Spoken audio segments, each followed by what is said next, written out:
the Economic and Financial Crimes Commission, EFCC, Abdurrashid Bawa, who traveled for lesser Hajj with his wife, children, parents, and other family members about a month ago.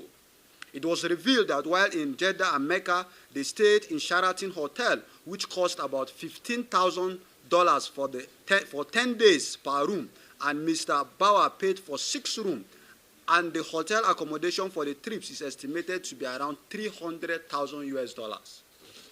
We understand the need for a religious pilgrimage for every personal individual, but we have failed in every possible thought to justify how Abdurrashid Bawa could easily afford that luxury without batting an eyelid.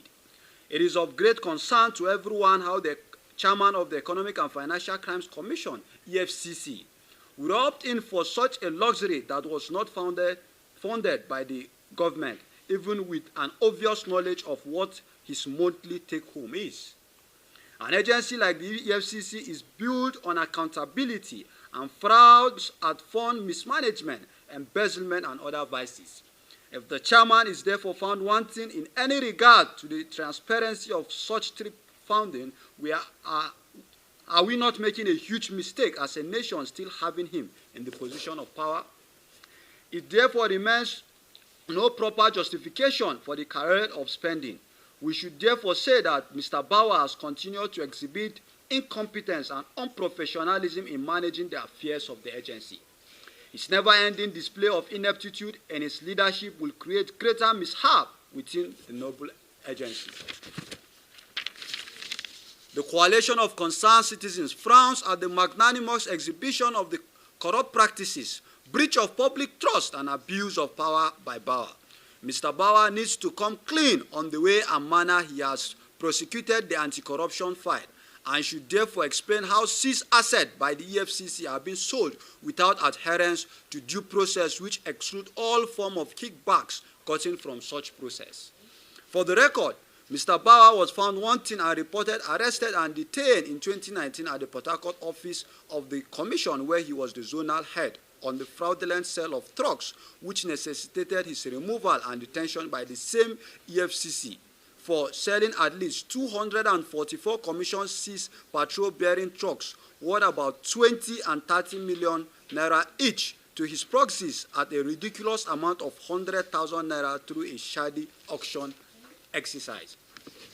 Also recently, a Lokoja High Court convicted and ordered his arrest and committal to Kuje Correctional Center until he purged himself of the contempt. Nevertheless, he proceeded to harass, investigate, and persecute those who secured these rightful orders. The EFCC chairman even expanded his persecution to other individuals who were never done lawful business with the Kogi state government without fault. We humbly ask everyone here, has the rule of law been changed to favor anyone above the law itself? Is Bawa's primary role as EFCC chairman meant to help treasury looters evade justice? What is the essence of an anti-corruption chief who actively promotes sleaze? A disregard for the law still remains an offense, the highest of this great nation. Since Mr. Bawa is not above the law, why should he ridicule our judiciary before our very own eyes?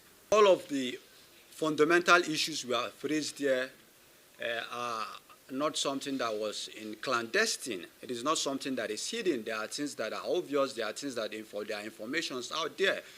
He's going for lesser Hajj and lodging at a hotel worth $15,000 per night is not a smear campaign. People that went there with him and people that the informations are out there.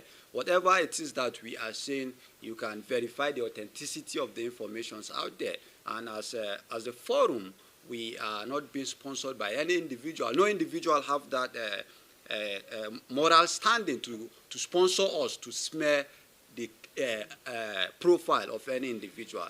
So all of our allegations, all of the things that we have raised here are fundamentals and can be verified out there.